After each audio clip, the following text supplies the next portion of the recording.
Well, shit, now we're here. Now we're here. It's too late. We can't back out now. No. We already paid for the studio.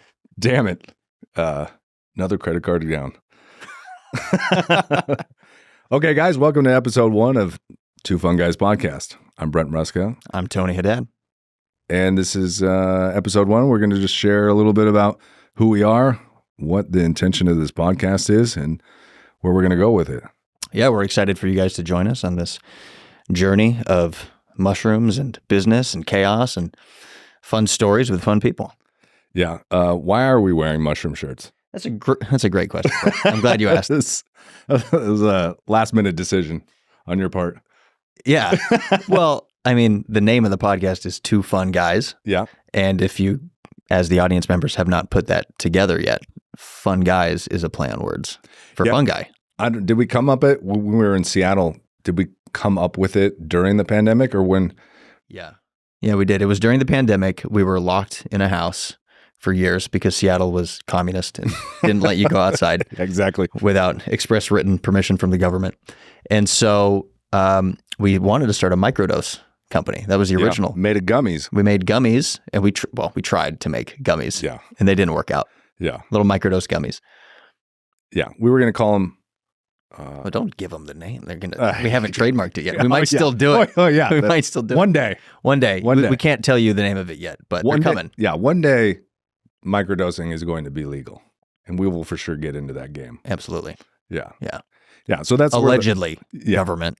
And that's where we met each other. Was we moved in together in Seattle before the pandemic. I was training, and I realized living in a 400 square foot apartment was probably not so good for my mental health. And thank God I fucking moved out before the pandemic happened. I would have lost my fucking shit. I would have lost my mind. Mm-hmm. Yeah. And then my sister introduced you to me, and you know my sister from the event days. We used to work with a company that threw massive music festivals. And so me and Brent's sister were friends for like over a decade, probably 12 years. And I'd heard about you for a long time. She talked about you a lot. Usually good things, sometimes not great things. Yeah. But I had an idea of who you were. And then one day we met and then lived together. Yeah. It was history from there. We just became arch nemesis. I mean, really good friends. Stealing each other's bats house. It's true. Yeah. And then from there, we went through the pandemic together. You got your job taken away from you. I got my job taken away from me. Mm-hmm. And then the pandemic was amazing in a lot of ways. One of the ways was it reminded me that I wanted to get the fuck out of Seattle. And it was a hard pause. And we went to Austin together to check it out that spring of the pandemic. Mm-hmm. Right. And when we first landed, I was like, this is the spot. Yeah. What blew my mind the most was the people, just how friendly everybody was and how people weren't flaky. Like, this isn't going to be a shit on Seattle podcast, but there'll probably be plenty of shitting on Seattle. That episode's coming. It's coming. Keep your eyes peeled, audience. People are just kind of flaky up there. And they say they want to do something with you, and then you get a text the next day saying, oh, sorry, I couldn't come. But here in Austin, people actually showed up, and people wanted to network and wanted to collaborate, and they actually meant it when they said they wanted to see you. And that was a huge turning point. Also, sunshine. You don't get no sun in Seattle. It's pretty much the exact opposite. It's warmer here, sunny most of the year, and then kind of wet and cold for like a couple months. In Seattle, it's a complete flip, where it's cold most of the time and sun for maybe a couple months. And doing a lot of research. And I mean, we didn't know anything about Texas either. No, to be honest, when you said we should go look at Austin, my thought was, why the fuck would I want to go to some dusty state filled with racists where the number one population is tumbleweeds? I don't want to be there. Yeah, I didn't know shit either, but I kept watching these YouTube videos and I was like, it's got lakes and just super creative people and small businesses. And I don't know, ever since I've been here, it's been an amazing place. The great thing I love about Texas is they let you run your businesses, and there's such a creative energy in Austin where it's like anything you want to try feels very supported. Feels like a very creative place. Seattle's kind of, I don't know, the vibe is you share things with people and it's just kind of like, oh, I don't know, you sure? Or I don't know. People just like to be depressed. Yeah. Low key, just high and on their couch watching Netflix. I don't know. Yeah. Yeah. Yeah. So anyways, I up and left in that summer of the pandemic and pieced out. You came down a year later, and then we've started some businesses together. And that's kind of a little bit of the intention of the podcast is I fucking love podcasting, and I want to do it with my good homie. And we want to meet as many incredible people to learn, grow, fucking have a ton of laughs on this shit. Comedians, business people, fitness people. You know, this podcast really is for us, but as you come along the journey with us, you're going to benefit exponentially, right? And as we hear more from you guys as we go along and we develop an actual audience who's, you know, following, we are super open to ideas and guests and thoughts about things you want to know as well. But at the heart of it, it's always going to be about what we want, and that's what's going to keep it authentic. Yeah, absolutely. I see it as two facets with this podcast, and you know, you're the podcast pro, so I defer a lot of things to you because this is my first time on a podcast. Brent is already well versed. He has a successful podcast. Yeah, but this guy's been DJing for like 10 fucking years. Yeah, I don't have to get on a microphone though. Yeah, but he knows how to. Yeah, but you know how to perform and be and read energy and be on with a crowd. I can razzle dazzle for sure. I can razzle dazzle with the best of them. Yeah. But yeah, I mean, I see the podcast as twofold, and one is the selfish side for sure. There's a selfish element where we want to be able to meet as many really cool and intelligent and powerful and influential people, and getting to have them come sit down with you and share a conversation, and then give them the gift of content and being able to and create clips for them and give them a platform to share their message is so mutually beneficial. So there's the selfish side where we want to meet really cool people, but then the selfless side is we know some really cool people and they don't really get to share their message very often. So we can share that with our audience, and we can then sort of transmute the information that they have into something palpable for the audience, and really allow them to digest it. Dope. Ramble. No, that's fucking dope. No, it's true. And then at the same time, you know, we want to help young entrepreneurs. That's another intention is we're entrepreneurs. We've been entrepreneurs for a long time. We are by no means successful yet, but you can follow our journey along to becoming successful, right? Which I think is kind of a rare thing to watch people come from, I wouldn't say the beginning, but no, we've got a good amount of experience. Yeah. Yeah. But people usually wait to start their podcast until they've like become multimillionaires or they've hit it big. We want to show you the behind the scenes real crap that we deal with on an everyday basis. Yeah. And the struggles and how often we want to throw in the towel and how annoying it is. And we're going to vent to you, audience, quite a bit about annoying shit that we deal with. Yeah. And hopefully that gives you guys a sense of like solace, knowing that you're not alone trying to figure it out by yourself, and everybody is going through it. And anyone that has ever been successful has gone through a phase of having to isolate themselves in a way, as the great Alex Hormozy once said. 100%. Our Lord and Savior. And we would love to have Alex on one day. Yeah. Tomorrow. I'll just call him real quick. Call him. I got him on speed dial. Our business, we by meeting, like becoming roommates, had a really cool connection. And then we decided after you coming down to visit Austin 1 or 2 times, you were doing sales. And then we decided you were doing some Amazon stuff. And we decided to purchase together a couple done-for-you stores, which... Big mistake. Which anybody listening... Preach, tell a Brent. If you ever see anybody on YouTube or Instagram that wants you to buy a done-for-you Shopify or Amazon store, don't fucking do it.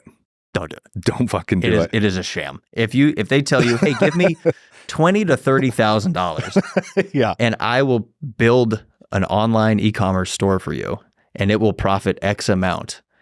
And definitely don't buy 2 of them. Yeah, don't do what we did, which was that. Yeah, which was buy 2 of them. Honestly, though, this is the thing with entrepreneurship is that if you just keep going, you can take every fuck up or whatever's considered a loss or headache and turn it into a positive. Because if you keep going, it becomes such a valuable lesson. And that is all a lot of entrepreneurship is just kind of like a bull in a china shop. You just move forward, and the quicker you just fuck things up and try to analyze and figure out and fix it, the more you're going to learn, right? And anybody can become an entrepreneur as long as they start to develop that fortitude of not being scared off when the bad things happen or you think it's a loss. You can turn those things into a win. So basically what happened to us is we bought 2 done-for-you Amazon stores, and you were selling them for a sales company, and it was completely vetted. It wasn't like we were complete idiots. Yeah, we didn't just like fall victim to one Instagram ad and then say, hey, here's a boatload of money. I got a great idea, Tony. Yeah, it was completely vetted, right? Yeah. Yeah. And so we purchased those, and we just got strung along for almost 2 years, and nothing happened with those stores, but just enough to keep us from being able to do anything legally or whatnot. Almost like a kidnapper would hold a victim hostage and just give them enough food and water so they don't die. Yeah. But you're never going free.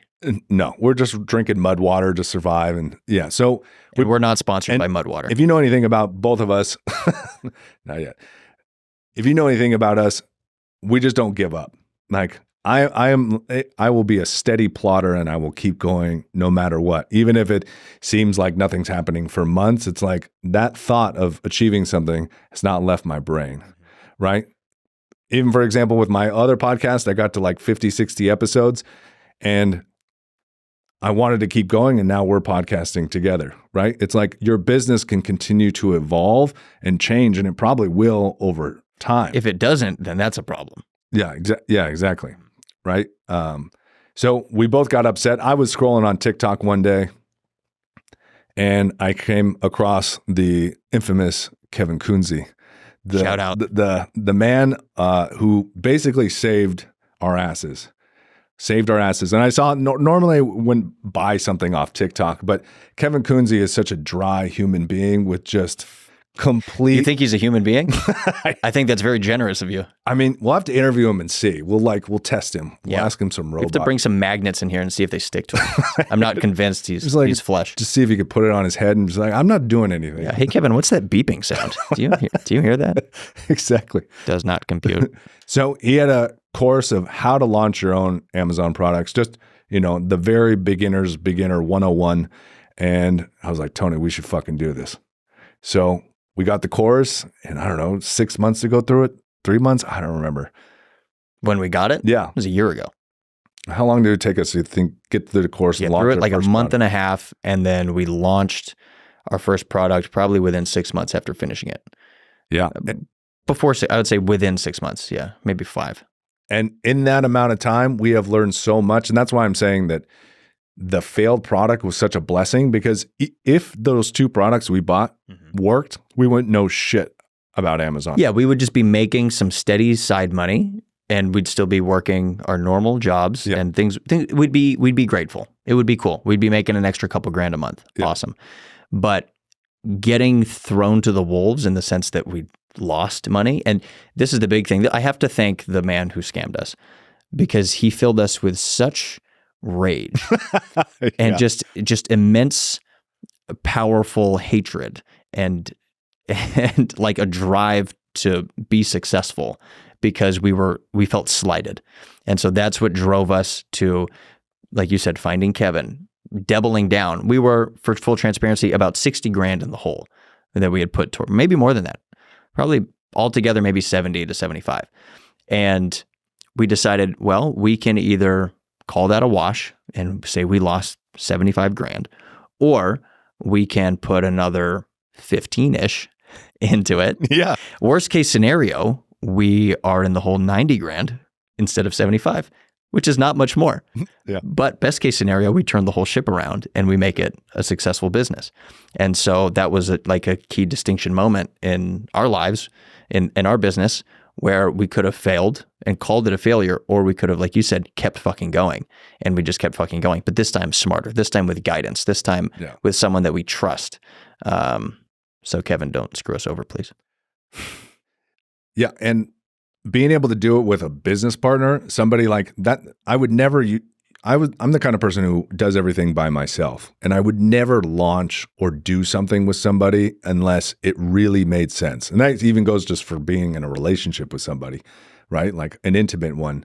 And with us, we have such a good like teammateship that it made sense. Totally. I was thinking about this the other day. I think the reason we work so well together, and you can, fill in the blanks if there's something else I'm missing here, but you are such a drive forward type of person, and you go so fast and you just keep pushing, but you don't look behind you. You just go forward. You're like, fuck it, let's go. Yeah, that's how my room looks too. Yeah, exactly. Like you've never looked at it. So it's like but I wouldn't go nearly as far or as fast without you. So you are the rocket ship that's blasting forward. Yeah. Me, on the other hand, I move slower, more deliberate. Yeah. I'm checking everything. I'm like, hey, let's check. I look at the details. You don't look at details. You look at big picture. I look at details. The amount of times we've looked at like listing pictures or emails, and I'm just like, send it. And you're like, dude, there's so much misspelling in this. I'm like, oh, yeah. I barely graduated elementary school. Like, I don't know what's happening. English is his first language, and it's also his last language. Yeah, I'm an ESL student. Yeah, exactly. Yeah, we should sign you up for ESL. Yeah, I think that'd probably be good. So yeah, that's why we work well, because you go so fast and so far. You would crash and burn without me. Oh, but I would still be like 20 steps behind if it wasn't for you. So like you go fast, and I check all the work that's done behind you, and I make sure that it's sustainable. I build the plane as it's taking off. Yeah, it works super well because like there's a lot of times where I want to push on something, and then we have to kind of wait or hold, and then I realize, oh, that was a good idea to just, because I'm so in my emotions, and I just get so amped up that I just want to send it every single time. Mm-hmm. Yeah, it's a good. I watched a clip on, I don't know, on social media the other day, and they're like, in a business you need a yes man and a no man, right? Or like one that is pushing and one that is more chill, and they kind of will balance each other out. Mm-hmm. But you're not a no man. You're not like, you're the reason I wanted to partner with you. And I'm like, this is because this guy's down for anything. Yeah. Neither of us are risk averse. Let's just start there. Yeah, that's a good way to describe it. Out of the two of us, I am less risky than you. Yeah. But I'm still riskier than 90% of the people out there. Yeah. So together we are for sure full sending everything. Oh, yeah. I just double check before we full send, but I'm still down to full send. And shout out to the Kevins again, Kevin Kunze and Kevin Pack. Having coaches and having a program. The best thing about the program is just being able to do coaching calls and have somebody who has walked the walk and you can relate to is being able to full send or push into the unknown, having someone behind your back that's like, yeah, you're good. Don't worry. You're good. You're good. Yeah, it's like a little safety net where we feel safer to go reach for that tall branch because we know that the ground below us is pretty sturdy. Yeah. And what was that? So that was a year ago, and now we have 2 brands that we're opening products for. We have a total of 28 individual products that we're selling.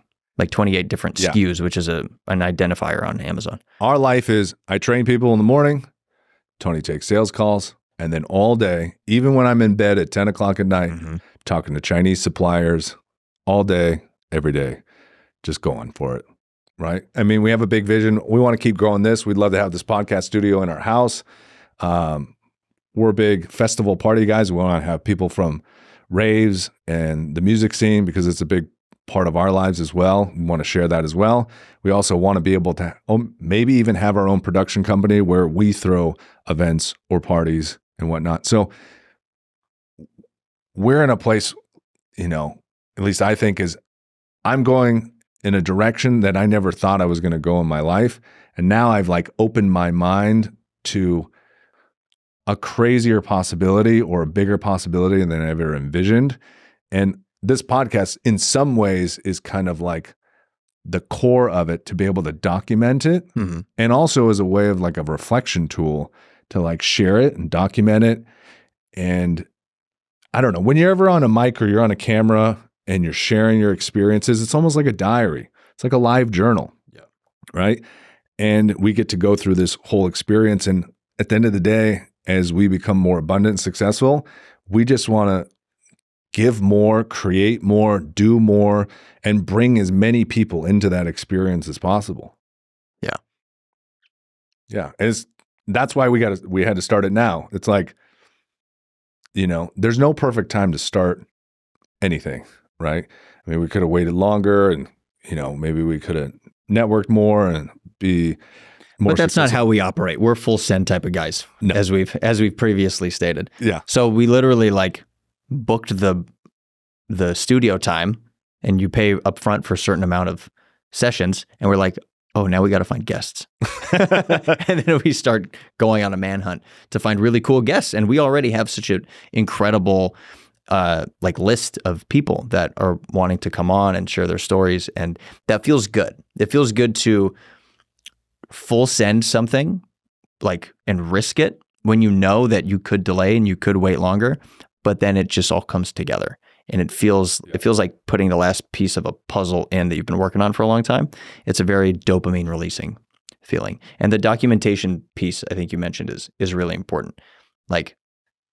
We live in a day and age now where everything is documented. There's so many photos, there's all these things. But how often do long form conversations get documented? To share with your kids, to share with your grandkids, and to have a full diary, an audio diary of your life. And I think that's why it's cool we're getting to do this now while we're young, instead of waiting till you're older and then trying to write down your life story. It's cool, let's just have it ready to go. Yeah, and super rad that we're in the process of building something that isn't something huge yet. Yeah. So what's your background? I mean, I know, but we should share with everybody. I have some foam, black foam. I also have wood panels, a plant that is fake. Oh yeah, and some lamps. All right, sweet. Yeah. Well, I mean, I know what your background is, but anybody listening, what's your story up to this point? How'd you get to Austin, and how'd you decide to pair up with a crazy motherfucker like me? I'll start from the beginning, Brent. It was a dark and stormy night, 2:06 a.m. in Tacoma, Washington. My mom was pushing and I was chugging through. It was May 15th, 1993. You don't want me to go back that far? Okay. Well, now we can skip ahead a little bit. Okay. Yeah. All right. So I'll skip the childhood stuff. My background is in the events industry. Shout out to Diamond Heights Elevated Events, which is the first company I ever started, in the process of liquidating that now. But it was a private event and mobile DJ service. And that I also sort of accidentally got thrown into. My plan was to go study neurobiology in Denmark. Wow. That's what I was going to do, because I'm a dual citizen. And so I could go to Europe and go to college absolutely free. I was going to go get a master's degree for free. They would also pay you. They pay you money to go to school there if you're a European citizen. Wow. It's a pretty good deal. And so that was my plan. A friend of mine who we used to DJ together, clubs and festivals and stuff, came up to me and he asked, hey, I'm thinking of starting this business. Somebody asked him to do a wedding and they paid him like $1,500. And we were used to getting like $200 to $300 for like a club night. So that was a mind-blowing concept that you could make that much money for a night of work DJing. And so he said, I want you to help me build this business. And I was a little resistant because I wanted to go to Europe and study. And I told him, listen, I'll stay, or no, I won't stay, but I'll help you build this business for the next year. But after that, I'm going. I already am planning on going. I'm already talking to the college admission agency and all of that. And so I was like, I'll help you until it's time for me to go. So we start building this company, and slowly but surely I start realizing that I fucking love business and I love sales. And that was my favorite part of it, was doing the sales for this company and booking big events. We ended up getting some huge clients. We were the #1 rated DJ company in Seattle within our first year. And we had 75-star reviews in 1 year. Damn. We blew up pretty fast, and we had some huge clients. I don't think I can name them, but some large car companies. I can say the Special Olympics was one of our clients as well. Cool. We didn't sign an NDA with them. So it was really cool to grow something. And I fell in love with the concept of building something out of nothing and scaling it. And then I realized that I don't actually want to go to college. I didn't love school. I did community college for a couple of years and I didn't like it. So why would I go like it again? Or why would I go like it somewhere else? Yeah. So that gave me the drive to then be more entrepreneurial. And from there, I also got into like Airbnb management. I had a company doing that for a little while. Yeah, we were in the house when you were cooking that up. Exactly. Yeah, you got to see behind the scenes of me and Reese like cooking up ideas and everything. Yeah. And then I fell in love with entrepreneurialism. And from there, both of those companies ended up getting shut down during the pandemic. Uncle Sam didn't want to give me any money. So I sat there and thought, okay, well, I got to do something. I can't just sit on my butt and do nothing here.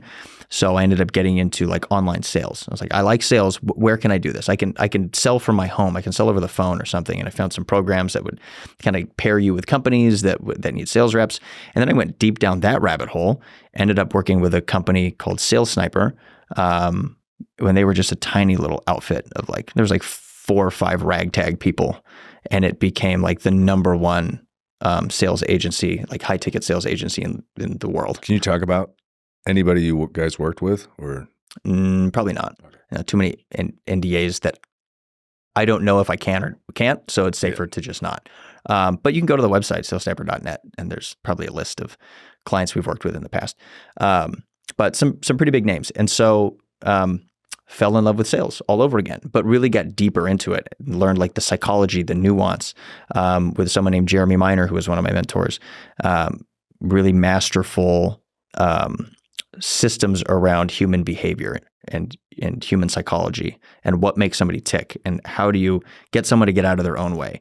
So that was really fascinating to me, really got into sales, dove into that, started doing some consulting and coaching when I left Sales Sniper.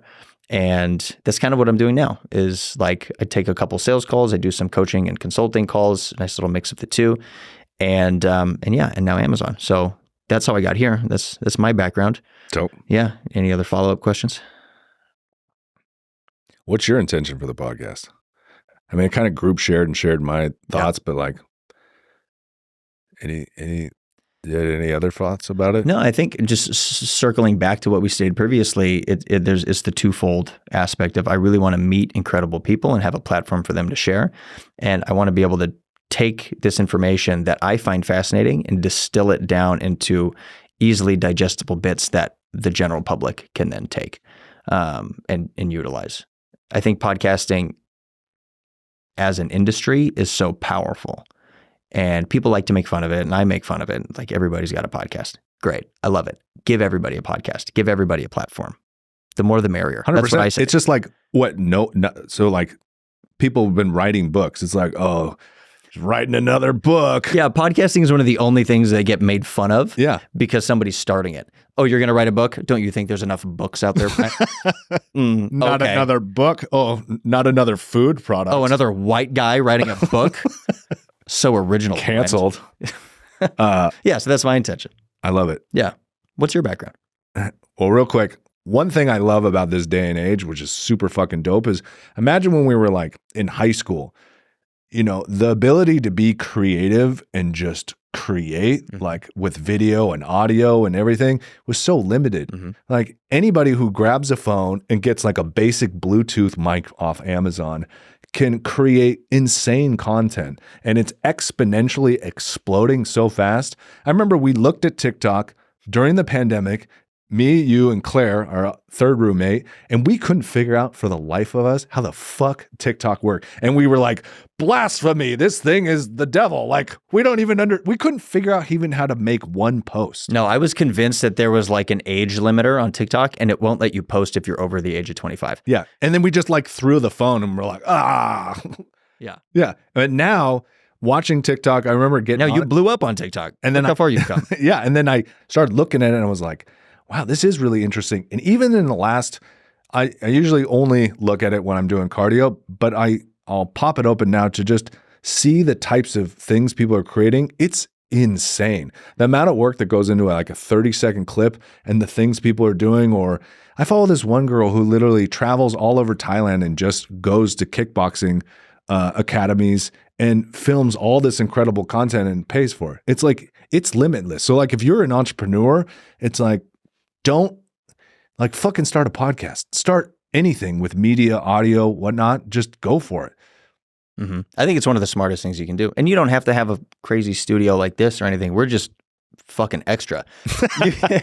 So you can buy like a blue Yeti microphone for the first time, $50 first on time Amazon. we were on, first time, this is not the first time we recorded. We've recorded one time together. I had my computer out in Seattle. We did? And we had like this audio file. I blacked out. I don't remember No, this. we were just like, we just fucked around and talked for a little bit. And we're like, oh, da-da-da-da-da. I don't know if I still have the file. This is episode 2. Yeah, this might be episode 2. Oh shit, sorry we lied to you. You were like, I did a couple episodes, I think in our house, and then the pandemic happened, right? And I just had a Blue Yeti mic. Mm-hmm.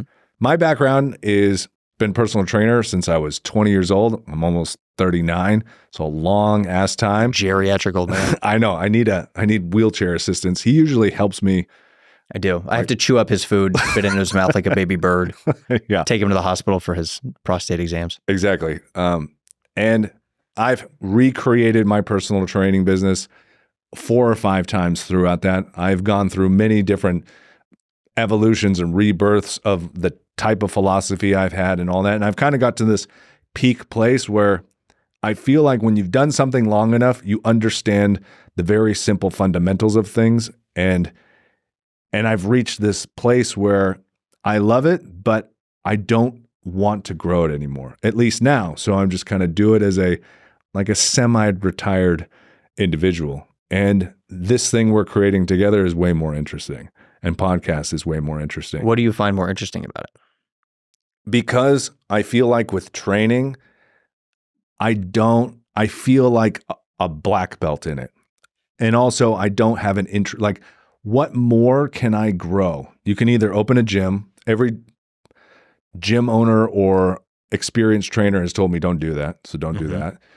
As a trainer, what else can you do? You can train more people, but I have done it for so long. It's like being a chef. It's like, you want me to cook you the best steak ever? I can cook you the best steak ever. There's not much more to learn with that. Where podcasting, it's infinite, right? There's an infinite amount of people you can connect with and grow with and continually get better at speaking and presenting and all of that. So with training, it's like, I don't want to sound like, for me, I've mastered it. We get it. You're the best already. I've mastered it as far as I want to go. Like, and I really enjoy it. It's just, there's not much more I can get out of it. It's like I made it to my black belt. And it's like, I could get to like black belt 3, but I'm like, let's do something else. Yeah, that makes sense. And after that many years, it's like, there's so much more to explore in this world. And there's so many avenues and things. And it's not like you're going to get bad at training. Yeah. You'll always be a phenomenal trainer as long as you stay up to like current sciences that are being updated, which you always do. Every time I hear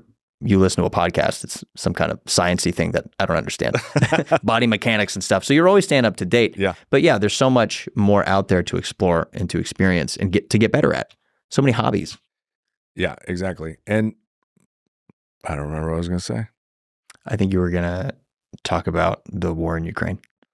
Well, first I have to say that sending all that money over there is just the wrong idea. Tell us more about your political opinions. It should be sent over to Hawaii. Actually, I don't know shit about that, but it definitely should fucking be sent over to Hawaii. It should definitely be sent somewhere in the U.S., which the Hawaii is a part of. So, well, it just got fucking burned down. Yeah, and then nobody gave a shit. No, they offered them something like they offered each person $700 to like leave their homes, and now they're trying to take their properties. $700? $700 for your burned ass townhome. Well, I mean, it's burned down. It's not worth a lot. Sorry, Hawaii.